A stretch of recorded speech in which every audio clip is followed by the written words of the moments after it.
மக்களை காக்க தமிழகத்தை மீட்க கரூர் மாவட்டத்திற்கு வருகை தரும் குடிமராமத்து நாயகன் மாணவர்களின் நம்பிக்கை எதிர்கால தமிழகம். எடப்பாடியாரை வருக வருகவென வரவேற்கிறோம். புரட்சித் தமிழரின் எழுச்சி பயணத்தை வரவேற்பது எம்.ஆர். விஜயபாஸ்கர், கரூர் மாவட்ட கழக செயலாளர், முன்னாள் அமைச்சர். கரூர் மாவட்டமே மகிழ்ச்சி கடல்ல திகழ்ந்துட்டு இருக்குது.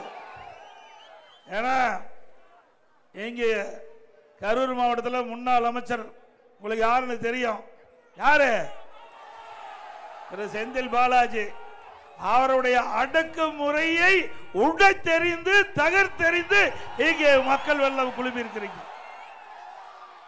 இந்த வேலாயுதம் வளையத்துக்கு வருவதற்கு எவ்வளவு இடையூறுகள் ஏற்பட்டது என்று நான் வருகின்ற பொழுது குறிப்பிட்டார். இன்றைக்கு அரவக்குறிச்சி சட்டமன்ற தொகுதியில் இருக்கின்ற மக்கள் எழுச்சி பயண நிகழ்ச்சி பொதுக்கூட்டத்திலே கலந்து கொள்வதை தடுக்கின்ற நோக்கத்தோடு செயல்படுகின்ற அவல ஆட்சி திமுக ஆட்சி. திரு ஸ்டாலின் அவர்களே, உங்களுடைய முன்னாள் அமைச்சருடைய பேச்சை கேட்டு வேண்டும் என்று திட்டமிட்டு எங்களுக்கு பல்வேறு நெருக்கடிகளை கொடுத்துக் கொண்டிருக்கிறீர்கள். நீங்கள் எவ்வளவு நெருக்கடி குடிக்கிறீர்களோ அவ்வளவு வீரியம் எங்களுடைய தொண்டருக்கு ஏற்பட்டு எழுச்சியோடு இந்த நிகழ்ச்சியை நடத்துவோம். அடுத்த ஆண்டு சட்டமன்ற தேர்தல் என்ன, பிப்ரவரி மாசம் தேர்தல் அல்லது மார்ச் மாசம் தேர்தல் அறிவிச்சிருவாங்க. இதுல 3 மாசம், அதுல 3 மாசம், 6 மாசம் தான் திமுக ஆயுள் காலம் இருக்குது. இந்த 6 மாசத்துல நீங்க ஊசலாடி கொண்டிருக்கிறீங்க.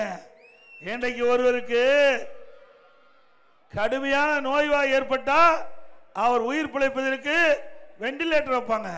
அப்படி இப்பொழுது திராவிட முன்னேற்ற கழக அரசுக்கும் கட்சிக்கும் வெண்டிலேட்டர் வைக்கப்பட்டு விட்டது.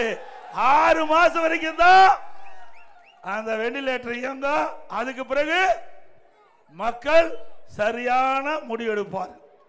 2026 சட்டமன்ற பொது தேர்தலில் அனைத்து இந்திய அண்ணா திராவிட முன்னேற்ற கழக தலைமையிலே அமைக்கப்பட்ட கூட்டணி பெரும்பான்மையான இடங்களில் வெற்றி பெற்று தனி பெரும்பான்மையோடு அண்ணா திமுக ஆட்சி அமைக்கும்.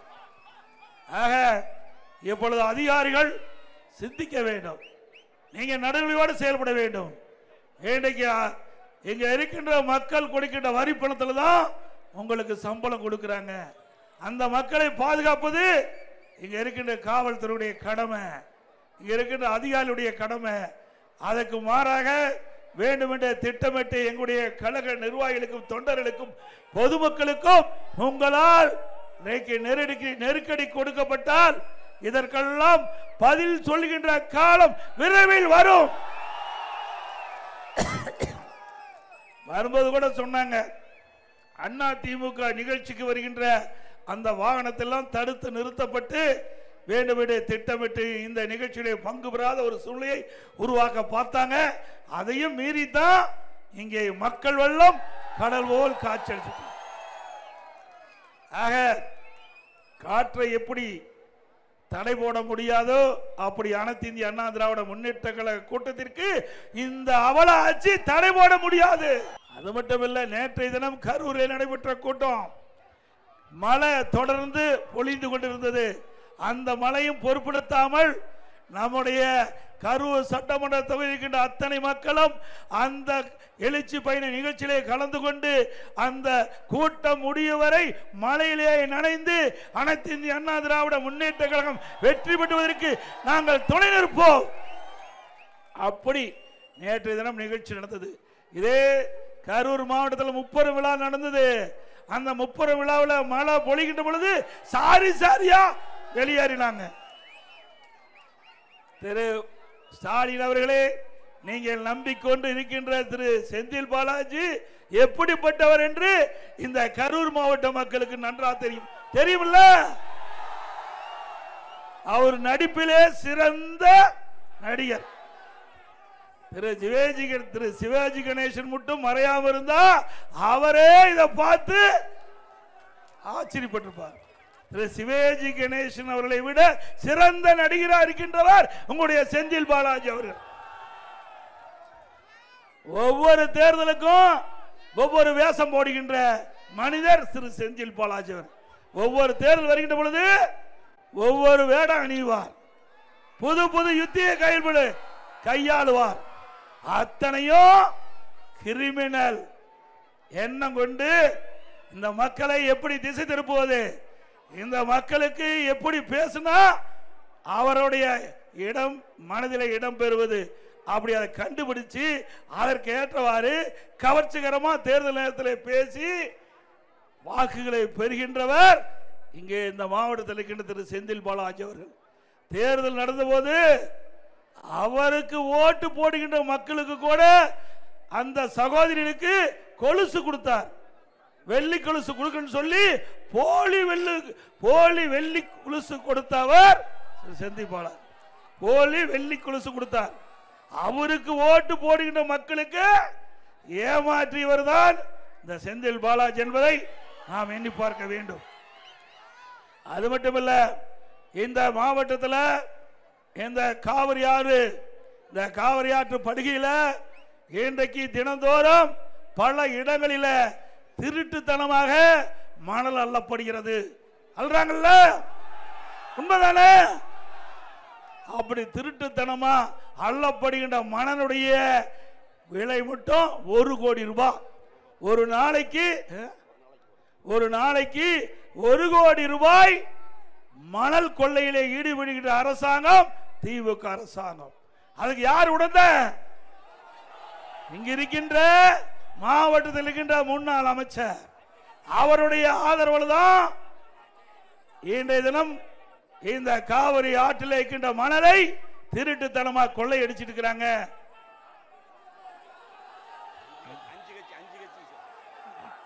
அவர் 5 கட்சிக்கு இல்ல, இன்னும் பின்னாடி எந்த கட்சிக்கு போவான்னு தெரியல. தேர்தல் முடிவு வரைக்கும் திமுக இருப்பாரு. தேர்தல் முடிஞ்ச பிறகு இந்த ஆட்சி மாற்றம் வந்த பிறகு எந்த கட்சிக்கு போவான்னு அப்புறம் சொல்றேன். எத்தனை கட்சிக்கு போவார்? ஏற்கனவே 5 கட்சிக்கு போயிட்டு வந்துட்டார். அது மட்டுமல்ல, இந்த மணல் திருட்டுல ஒரு நாளைக்கு 1 கோடி ரூபாய் பெருமான அளவுக்கு லாரியிலே மணல் கடத்துகிறார்கள். இங்க இருக்கின்ற அதிகாரிகளுக்கு முழுவதும் தெரியும், காவல்துறைக்கும் தெரியும், வருவாய்த்துறை அதிகாரிகளுக்கும் தெரியும், பொதுப்பணித்துறை அதிகாரிகளுக்கும் தெரியும். ஆனால் அவர்கள் யாரும் கண்டுகொள்ளவில்லை. இந்த மணல் திருட்டுக்கு உடந்தையாக இருக்கின்ற அதிகாரிகள் எல்லாம் அடுத்த ஆண்டு நடைபெற்ற சட்டமன்ற தேர்தலில் அதிமுக வெற்றி வந்த பிறகு அவர்கள் விசாரிக்கப்படுவார்கள். தவறு நடக்கின்ற பட்சத்தில் கண்டுபிடிக்கப்பட்டு யாரெல்லாம் மணல் திருட்டுக்கு அதிகாரிகள் உடந்தையாக இருந்தார்களோ அவர்கள் மீதெல்லாம் சட்ட நீதியாக நடவடிக்கை எடுக்கப்படும். ஏதோ இங்க வந்து பேசிட்டு போறான்னு நினைச்சிடாதீங்க. திரு ஸ்டாலின் அவர்கள் இன்றைக்கு இங்க இருக்கின்ற திரு செந்தில் பாலாஜிக்கு அளவுக்கு மீறி அதிகாரத்தை கொடுத்து ஆட்டம் போட்டுக் கொண்டிருக்கின்றார். இங்க இருக்கின்ற முன்னாள் அமைச்சர் திரு செந்தில் பாலாஜி அவர்கள். திரு செந்தில் பாலாஜி அவர்களே, சக்கரம் சுருண்டு கொண்டிருக்கின்றது. கீழே இருக்கிற சக்கரம் மேலே அடுத்த ஆண்டு வரும். சிந்தித்து பார்க்க வேண்டும். ஒரு கூட்டத்துக்கு வருகின்ற மக்களை தடுப்பது மிகப்பெரிய தவறு. எந்த ஒரு தலைவருக்கும் அந்த கூட்டத்தை தடை போட எவருக்கும் அதிகாரம் இல்லை. இதே அனைத்து இந்திய அண்ணா திராவிட முன்னேற்ற கழக அரசாங்கம் இருந்தது.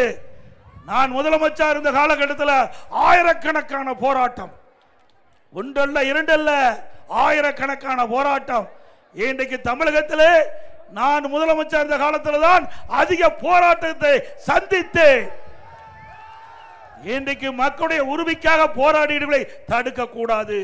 அப்படி தடுத்து நிறுத்துகின்றவர் திறமையில்லாத முதலமைச்சராகத்தான் பார்க்கப்படும், பொம்மை முதலமைச்சராகத்தான் பார்க்க முடியும். அனைத்து இந்திய அண்ணா திராவிட முன்னேற்ற கழகத்தை பொறுத்த வரைக்கும் மக்களுக்கு மதிப்பளிக்கக்கூடியவர்கள், இன்றைக்கு பல கட்சிக்கு மதிப்பளிக்கக்கூடியவர்கள். அவர்கள் உரிமைக்காக போராடுகின்ற பொழுது, நியாயத்திற்காக போராடுகின்ற பொழுது, அரசுடைய கவனத்திற்காக போராடுகின்ற பொழுது அவர்களுக்கு அனுமதி கொடுத்த அரசாங்கம் அதிமுக அரசாங்கம். இன்னைக்கு காவல்துறை மானிய கோரிக்கை வருகின்ற பொழுது, அனைத்து இந்திய அண்ணா திராவிட முன்னேற்ற கழக ஆட்சி நடந்த பொழுது எவ்வளவு போராட்டத்திற்கு அனுமதி கொடுத்தார் என்று திமுக கட்சி சேர்ந்தவர்கள் படித்து பார்த்து தெரிந்து கொள்ள வேண்டும். இது அதிமுகவுடைய திறமை. ஆனா திமுகவுக்கு அந்த திறமை இல்ல. இன்றைக்கு இந்த கூட்டத்தில் என்ன பேசுவார்கள் என்று இன்றைக்கு ஸ்டாலின் அச்சத்தில் நடுங்கிக் கொண்டிருக்கின்றார். அப்படி இல்லைன்னா அண்ணா திமுகவும் பாரதிய ஜனதாவும் கூட்டணி வச்சோம். உடனே ஸ்டாலின் புலம்புகிறார், எப்படி அண்ணா திமுக பாரதிய ஜனதா கூட்டணி வைக்கலாம்னு. சட்டமன்றத்தில் திடீர்னு எழுந்தார். எழுந்து என்னை பார்த்து கேள்வி எழுப்பினார். ஏங்க என்னை பார்த்து திரு ஸ்டாலின் பேசுறார், ஏங்க நீங்க தான் பாரதிய ஜனதா கட்சியோட கூட்டணி வைக்கல, நீங்க 2031 வரைக்கும் வைக்கல, நீங்க எப்படி திடீர்னு போய் கூட்டணி வச்சிட்டீங்க அப்படின்னு பதற்றத்தோட கேள்வி கேட்கிறார். எனக்கு ஒண்ணுமே புரியல. திடீர்னு எடுத்துருச்சு கேள்வி கேட்டா. நான் சிந்திச்சு பார்த்து கொஞ்ச நேரம் கழிச்சு எழுந்திருச்சு, திரு ஸ்டாலின் அவர்களே, இது அனைத்து இந்திய அண்ணா திராவிட முன்னேற்ற கழக கட்சி, நாங்கள் யாருடன் வேண்டாலும் கூட்டணி வைப்போம், அது எங்க கட்சியுடைய விருப்பம்.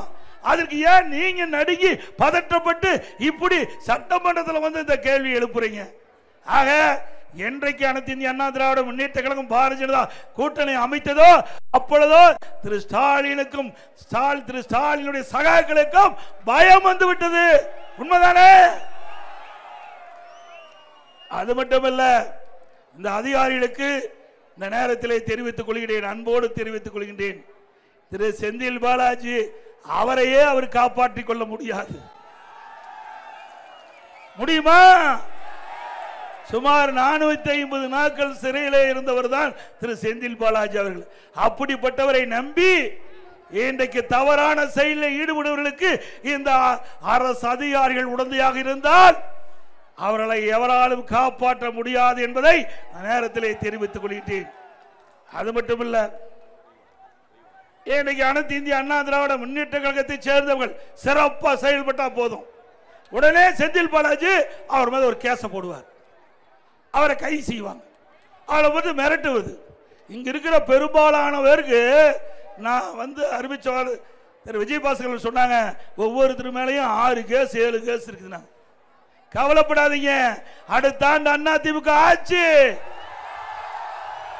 யாரெல்லாம் உங்கள் மீது பொய் வழக்கு போட்டார்களோ அதையெல்லாம் கண்டறிந்து அதையெல்லாம் முழுமையாக விசாரிக்கப்பட்டு உங்கள் மீது தவறாக பொய் வழக்கு போட்டவர் மீது சட்ட நீதியாக உரிய நடவடிக்கை எடுக்கப்படும். எதற்கும் அண்ணா திமுக அஞ்ச வேண்டியதில்லை, பயப்பட வேண்டியதில்லை. நான் உங்க பக்கம் நாங்க இருக்கிறோம், கடைசி வரைக்கும் இருப்போம். நான் என்றைக்கு 1974 அனைத்து இந்திய அண்ணா திராவிட முன்னேற்ற கழகத்தில் நான் என்னை இணைத்துக் கொண்டோன்னு அன்றிலிருந்து கிட்டத்தட்ட 51 ஆண்டு காலம் அனைத்து இந்திய அண்ணா திராவிட முன்னேற்ற கழகத்துக்காக உங்களை போல் உழைத்துக் கொண்டு இருக்கின்றேன். இந்த கட்சிக்கு விசுவாசமாக இருக்கின்றேன். ஆகவே அப்படி விசுவாசமுள்ள ஒருவருக்கு நீங்கள் தைரியமாக என்னோடு துணை நிற்கலாம், உங்களோடு நான் துணை நிற்பேன். உங்களுடைய மாவட்ட செயலாளர் அண்ணன் சின்னசாமி அவர்கள் போன்றவர் உங்கள் பின்னாலே இருக்கிறார்கள். எவ்வளவு சோதனை வந்தாலும், எவ்வளவு பிரச்சனை வந்தாலும், எவ்வளவு அடக்குமுறை வந்தாலும் அதையெல்லாம் தூளாக நொறுக்கக்கூடிய வலிமை சகோதரர் விஜயபாஸ் அவர்களுக்கு இருக்கின்றது. தமிழகத்தில் எத்தனையோ மாவட்டம் இருக்கின்றது, எந்த மாவட்டத்திலும் இப்படிப்பட்ட கொடுமை கிடையாது, இப்படிப்பட்ட பிரச்சனைக்கு அண்ணா திமுக தொண்டன் பாதிக்கப்பட்டது கிடையாது. இந்த மாவட்டத்தில் மட்டும் வேண்டுமென்றே திட்டமிட்டு அனைத்து இந்திய அண்ணா திராவிட முன்னேற்ற கழக நிர்வாகிகள் தொண்டர்கள் அவர்களை பயமுறுத்தி அச்சுறுத்தி பல பொய் வழக்குகளை போட்டு அனைத்து இந்திய அண்ணா திராவிட முன்னேற்ற கழகத்திலிருந்து அவர்களை வெளியேற்றலாம் என்று எண்ணம் கொண்டிருந்தால் இனி மறந்துவிடு. இதற்கெல்லாம் பதில் சொல்கின்ற காலம் திரு செந்தில் பாலாஜி அவர்களே விரைவில் வரும். அடுத்த ஆண்டு நடைபெற்ற சட்டமன்ற தேர்தல் மூலமாக அண்ணா திமுக வெற்றி பெற்று நீங்கள் செய்த அட்டூழியத்துக்கு அதுக்கெல்லாம் அண்ணா திமுக பதிலடி கொடுக்கப்படும் என்பதை நேரத்தில் தெரிவிக்க விரும்புகின்றேன். எவ்வளவு வழக்கு இருக்குது, நீ இந்த வழக்கில் தப்பிக்கவே முடியாது. திரு செந்தில் பாலாஜி அவர்களே, உங்கள் மீது இருக்கின்ற குற்றச்சாட்டிலிருந்து ஒருபோதும் நீங்கள் தப்பிக்க முடியாது. அந்த அளவுக்கு வலிமையான ஆதாரத்தோடு இன்றைக்கு நீதிமன்றத்தில் வழக்கு நடைபெற்றுக் கொண்டிருக்கின்றது.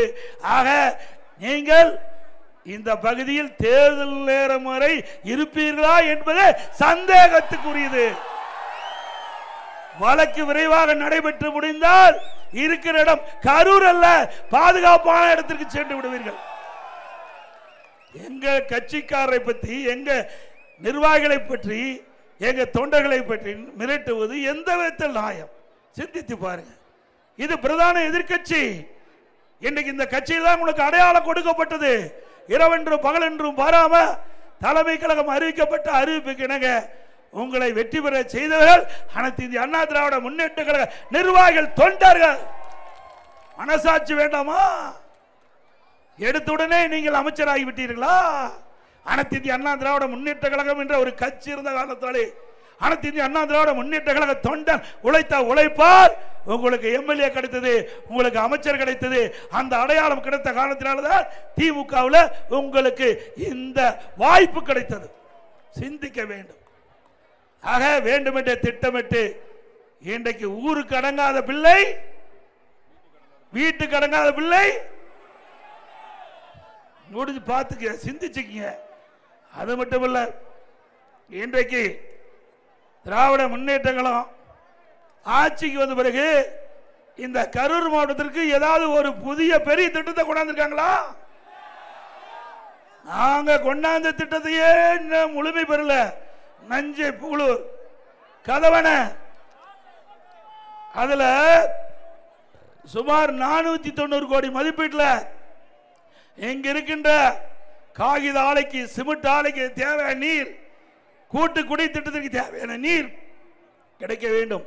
இந்த பகுதியில் இருக்கின்ற மக்களுக்கு நிலத்தடி நீர் உயர வேண்டும் என்பதற்காக அண்ணா திமுக ஆட்சி இருக்கின்ற பொழுது சுமார் 490 கோடி ரூபாய் மதிப்பீட்டிலே புஞ்சை புகழூர்ல அந்த கதவணை திட்டத்தை கொண்டு வந்து அந்த திட்டம் ஆரம்பிக்கிட்டு ஒரு 20% முடிந்த பிறகு ஆட்சி மாற்றம் வந்து இந்த 52 மாத காலத்தில் அது அப்படியே ஆம வேகத்தில் நடந்துகிட்டு இருக்கு.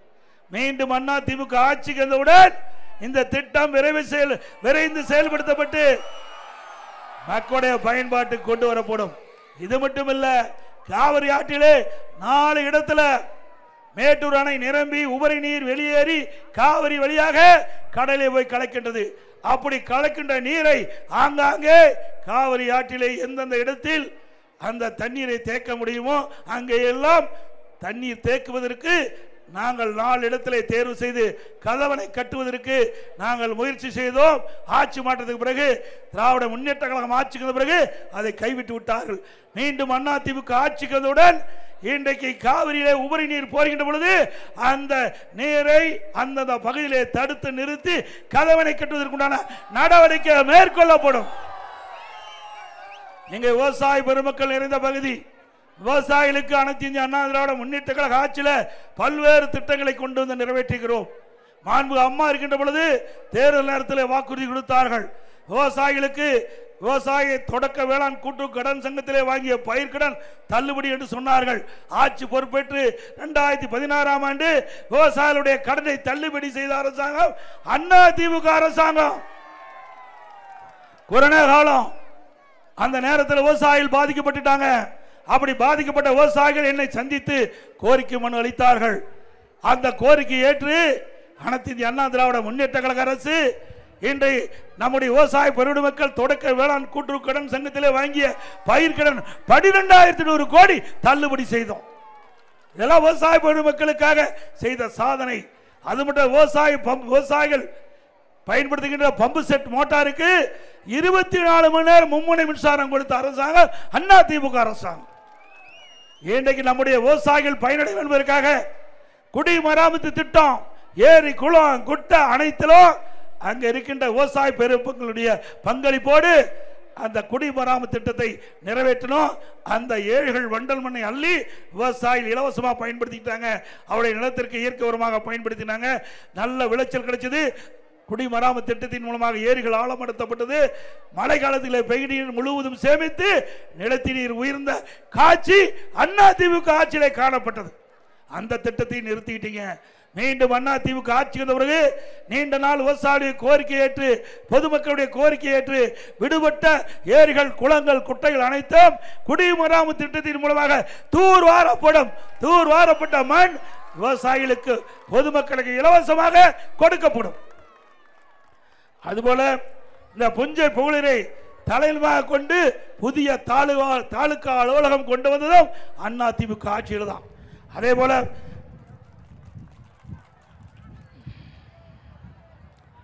பொன்மனச்சம்பல் புரட்சி தலைவர் எம்ஜிஆர் அவர்கள் இந்த பகுதி மக்களுக்கு நல்ல வேலை வாய்ப்பு கிடைக்கும் என்பதற்காக இந்த பகுதியிலே காகித ஆலை நிறுவனம் அமைப்பதற்காக நடவடிக்கை எடுத்தார்கள்.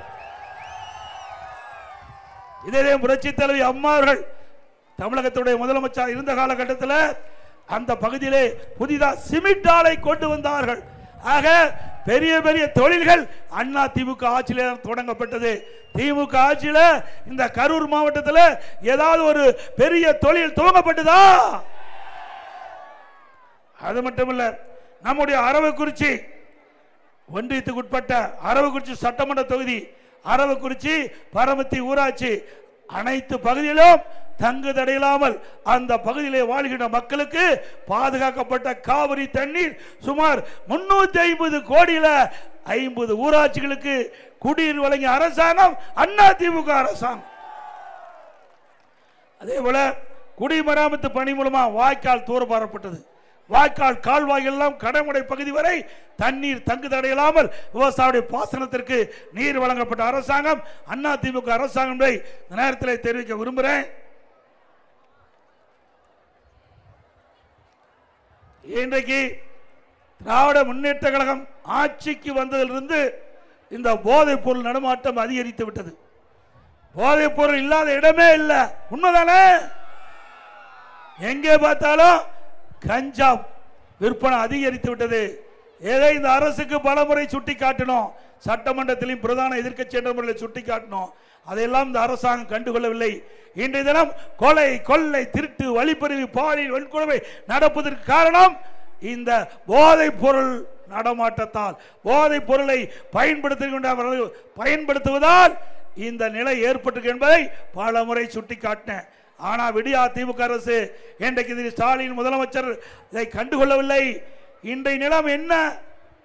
இன்றைக்கு எங்கே பார்த்தாலும் இப்படிப்பட்ட நிலைமை, இப்படிப்பட்ட ஆட்சி தொடர வேண்டுமா? இன்றைக்கு முதலமைச்சர் தொலைக்காட்சியின் வாயிலாக பேட்டி கொடுக்கிறார். இளைஞர்களே போதையின் பாதையில் செல்லாதீர்கள் என்று எப்ப சொல்றாரு? அவர் போதைக்கு அடிமையாகி சீரழிந்த பிறகு இப்பொழுது திரு ஸ்டாலின் அவர்கள் தொலைக்காட்சியின் வாயிலாக இளைஞர்களுக்கு வேண்டுகோள் வைக்கிறார். அனைத்து இந்திய அண்ணா திராவிட முன்னேற்ற கழகம் பிரதான எதிர்க்கட்சி என்ற முறையில் சட்டமன்றத்தில் இந்த கருத்தை தெரிவித்தேன், ஊடகத்தின் வாயிலாக கருத்தை தெரிவித்தேன், அறிக்கையின் வாயிலாக இந்த கருத்தை வெளிப்படுத்தினோம்.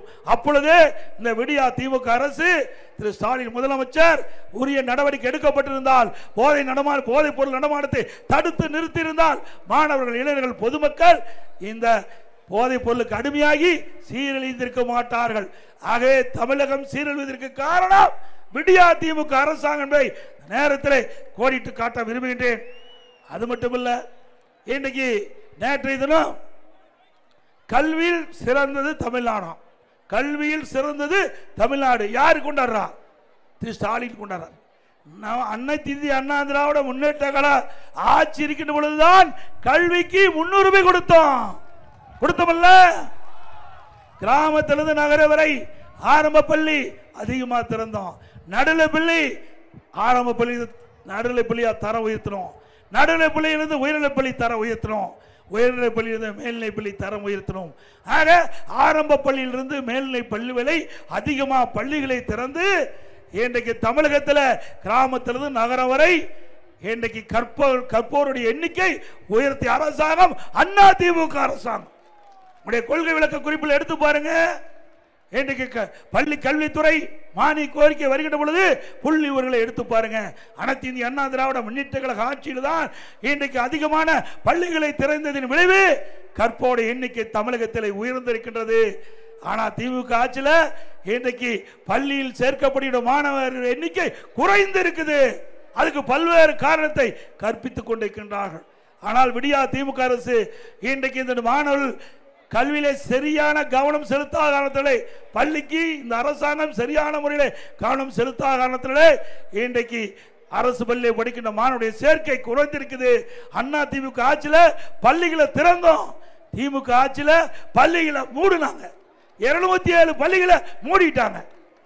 இவர்களா கல்வியிலே சிறந்த மாநிலம் தமிழ்நாடு என்று திரு ஸ்டாலின் அவர்கள் பக்கத்து மாநிலம் தெலுங்கானா மாநில முதலமைச்சர் கொண்டு வந்து இங்க அவர் இந்த நிகழ்ச்சி நடத்தினார். ஏன்னா அங்க தெலுங்கானா முதலமைச்சருக்கு தெரியாது, தமிழ்நாட்டில் என்ன நடக்குன்னு தெரியாது. வேண்டுமென்று ஒரு தவறான தகவலை கொடுத்து அவரை தமிழ்நாட்டுக்கு வரவழைச்சு இங்க இருக்கின்ற தமிழக அரசை புகழ்ந்து பாடியிருக்கிறார். இது முற்றிலும் தவறானது. அனைத்து இந்திய அண்ணா திராவிட முன்னேற்ற கழகம் ஆட்சியில் இருக்கின்ற பொழுதுதான் கல்விக்கு முன்னுரிமை கொடுக்கப்பட்டது. பள்ளி கல்வித்துறைக்கு அதிக நிதி ஒதுக்கீடு செய்த அரசாங்கம் அண்ணா திமுக அரசாங்கம். வேற எந்த அரசாங்கமும் அவ்வளவு நிதி ஒதுக்கீட்டது கிடையாது. இதே புரட்சி தலைவி அம்மா இருக்கின்ற பொழுது ஒரே நேரத்தில் 20,000 பேரை 20,000 ஆசிரியர்களை சென்னைக்கு அழைத்து புதிதாக அந்த 20,000 பேர் ஆசிரியர்கள் ஒரே நேரத்தில் பணியாணை வழங்கிய ஒரே அரசாங்கம் அண்ணா திமுக அரசாங்கம். இன்னைக்கு அப்படியா இருக்குது? இல்ல, இன்னைக்கு ஆசிரியர்கள் எல்லாம் மன வேதனையில் இருக்கிறாங்க. அவர்கள் அந்த என்ன தேர்வு தமிழ்ல 1.5 லட்சம் ஆசிரியர்கள், அந்த ஆசிரியர்கள் உச்சநீதிமன்ற தகுதி தேர்வு, அந்த தகுதி தேர்விலே தேர்ச்சி பெற வேண்டும். அப்படி தேர்ச்சி பெறவிட்டால் அவர்கள் பணியிடம் நீக்கம் செய்யப்படுவார்கள். அதுல 1.5 1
அதே போல 1.5 லட்சம் ஆசிரியர்கள் இன்றைக்கு அவர்கள் மன உளைச்சல் இருக்கிறாங்க. உச்சநீதிமன்ற தீர்ப்பின் அடிப்படையில் அவர்களுக்கு தகுதி தேர்வில் தேர்ச்சி பெற வேணும். இந்த அரசாங்கம் அதற்கு இன்னும் உரிய நடவடிக்கை எடுக்கல. அவர்களுக்கு பணி பாதுகாப்பு இந்த அரசு வழங்க வேண்டும் என்று இந்த நேரத்தில் கேட்டு தமிழகத்தில் 196 அரசு கலை மற்றும் அறிவியல் கல்லூரி இருக்குது. அதுக்கு 96 அரசு கலை மற்றும் அறிவியல் கல்லூரியிலே பிரின்சிபால் இல்லை. எப்படி அந்த கல்லூரி இயங்கும்? எப்படி அங்க இருக்கிற மாணவர்கள் படித்து பட்டம் பெற முடியும்? இப்படிப்பட்ட அவல நிலையில திரு ஸ்டாலின் பேசுகிறார் கல்வியிலே சிறந்த தமிழ்நாடு என்று. அத்தனையும் பொய் தானே. அதே போல இந்த அரவக்குறிச்சி சட்டமன்ற தொகுதியிலே ஏழை மக்கள் நிறைந்த பகுதி, குறிப்பா அறிஞர் மக்கள் அதிகமாக இருக்கிற பகுதி, வசிக்கின்ற பகுதி, தாழ்த்தப்பட்ட மக்கள் அதிகமாக வசிக்கின்ற பகுதி, ஏழை தொழிலாளி அதிகமாக வசிக்கின்ற பகுதி, அனைத்து இந்திய அண்ணா திராவிட முன்னேற்ற கழக ஆட்சிக்குடன் ஏற்கனவே அவள் குடிசையில் வாழ்ந்துகிட்டு இருந்தா அந்த ஏழை மக்களுக்கு அற்புதமான பல லட்சம் மதிப்பில் காங்கிரீட் வீடு கட்டி கொடுக்கப்படும். அதே போல அந்த குடும்பத்தில் திருமணமாகி தனி குடித்தனம் போனா அவர்களுக்கும் அதை கண்டறிந்து அந்த அறிஞர் மகளிர் சமுதாயத்தை சேர்ந்த அந்த மக்களுக்கும் அதே போல ஏழை தொழிலாளிகளுக்கும் அனைத்து இந்திய அண்ணா திராவிட முன்னேற்ற கழகம் அரசாங்கமே சொந்தமா நிலம் வாங்கி அற்புதமான காங்கிரீட் வீடு கட்டி கொடுக்கப்படும். இதே திரு செந்தில் பாலாஜி அவர்கள் ஒரு வாக்குறுதி கொடுத்தார். அவர் அந்த அரவக்குறிச்சி சட்டமன்ற தொகுதியில் அங்கதான் நின்னாரு. அங்க தேர்தல் நிற்கின்ற பொழுது அங்க இருக்கின்ற அந்த அறுதிய சமுதாய மக்களுக்கு, தாழ்த்தப்பட்ட மக்களுக்கு 25,000 வீடுகள் சொந்தமா நிலம் வாங்கி காங்கிரீட் வீடு கட்டி கொடுக்குன்னு சொன்னாங்க. கட்டி கொடுத்தாங்களா? இப்படி மக்களை ஏமாற்றுகிறவர் திரு செந்தில் பாலாஜி என்பதை உணர வேண்டும்.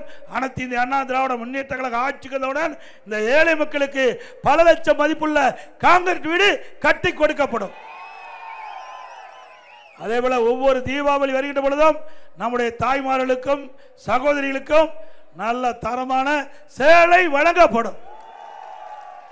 அதாவது நிறுத்தப்பட்டிருக்கிறாங்க. அனைத்து இந்திய அண்ணா திராவிட முன்னேற்ற கழக ஆட்சியில் கொண்டு வரப்பட்ட தாலிக்கு தங்கம் திருமண உதவி திட்டம் நிறுத்தியிருக்கிறாங்க. மீண்டும் அண்ணா திமுக ஆட்சிக்கு வந்த பிறகு இந்த திட்டம் தொடரும். அதே போல 100 நாள் வேலை திட்டத்தில் பணிபுரிந்த தொழிலாளிக்கு திமுக ஆட்சிக்கு வந்ததை 150 நாளா உயர்த்துன்னு சொன்னாங்க. உயர்த்தினாங்களா? அது மட்டுமில்ல, நேற்றைய தினம் கரூர் நடந்த எழுச்சி பயண பொதுக்கூட்டத்தில் கலந்து கொண்ட அந்த ஏழை மக்கள் 100 நாள் வேலை திட்டத்தில் பணிபுரிகின்றவர்களை நிறுத்தப்பட்டதாக நான் கேள்விப்பட்டுகிறேன். இது சட்டத்துக்கு புறமானது. அவர்களுக்கு உடனடியாக அந்த 100 நாள் வேலை திட்டத்தில் தொடர்வதற்கு உண்டான நடவடிக்கை எடுக்க வேண்டும்.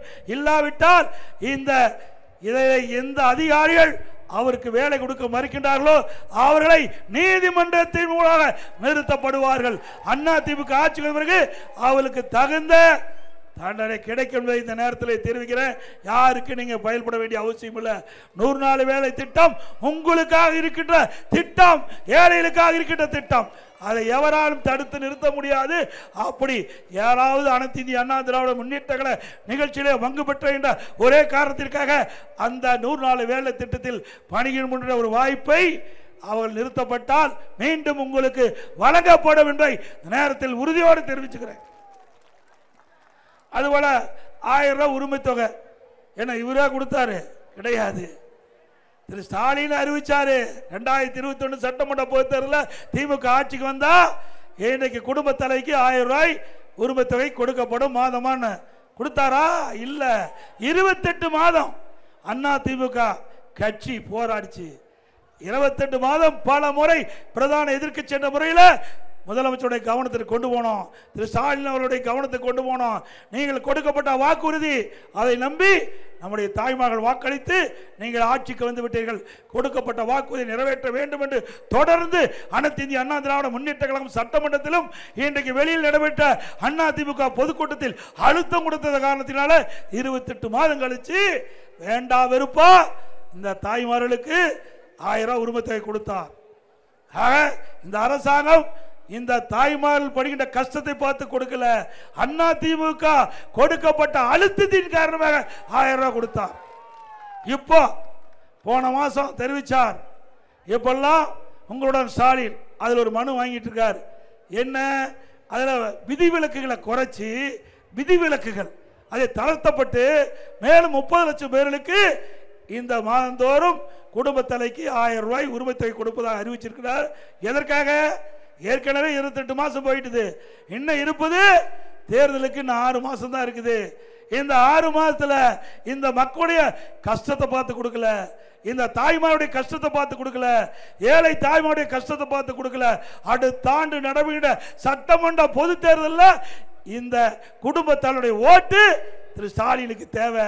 அதனால அந்த விதிகளை தளர்த்தி 30 லட்சம் பேருக்கு இந்த உரிமை தொகை கொடுப்பதாக அறிவிச்சிருக்கிறாங்க. ஏற்கனவே அவருக்கு 28 மாசம் கிடையில, 32 மாசம் தான் கிடைச்சது. இப்போ அவர்களுக்கு 54 மாசம் போயிட்டு இன்னும் 6 மாசம் தான் கிடைக்கும். ஆக இப்படி மக்களை ஏமாற்றுகின்ற அரசு தொடர வேண்டுமா?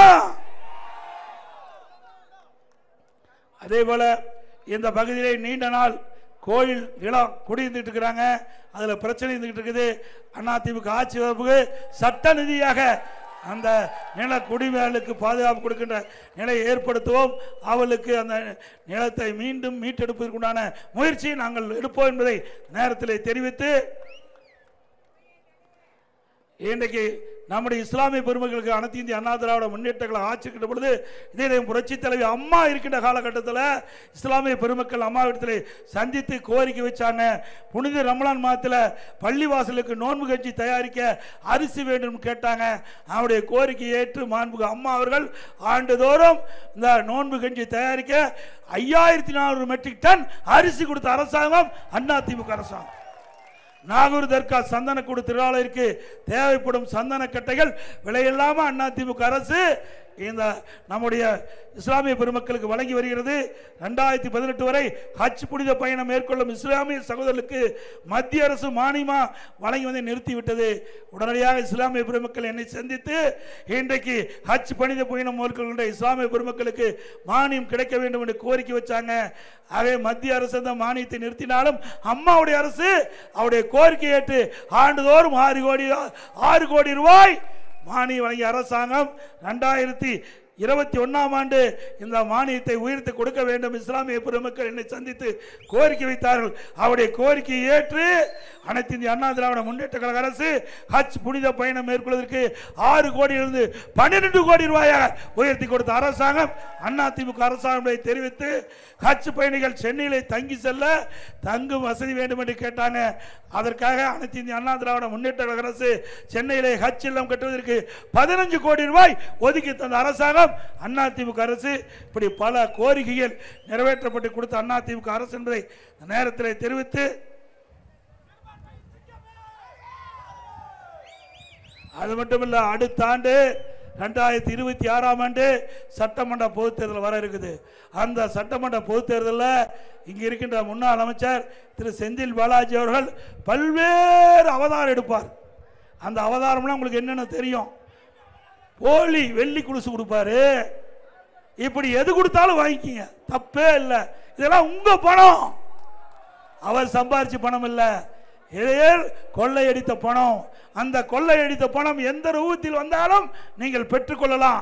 தங்கம் கொடுத்தாலும் வாங்கிக்க, பணம் கொடுத்தாலும் வாங்கிக்க, ஓட்டு மட்டும் ரெட்டலைக்கு போட்டுருங்க.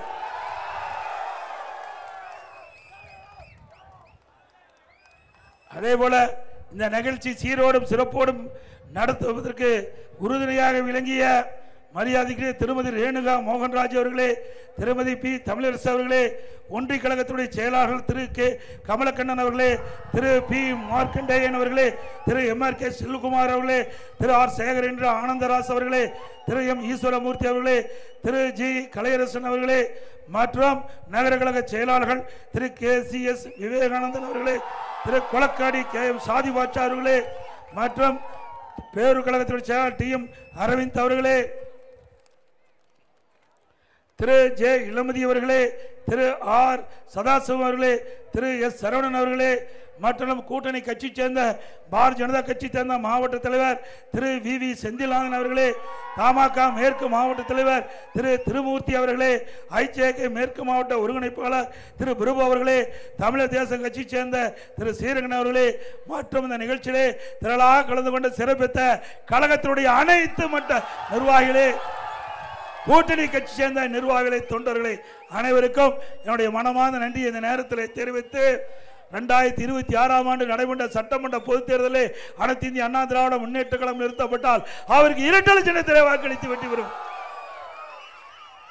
மக்களை காப்போம், தமிழகத்தை மீட்போம். மக்களை தமிழகத்தை மக்களை தமிழகத்தை மக்களை தமிழகத்தை பை பை ஸ்டாலின்.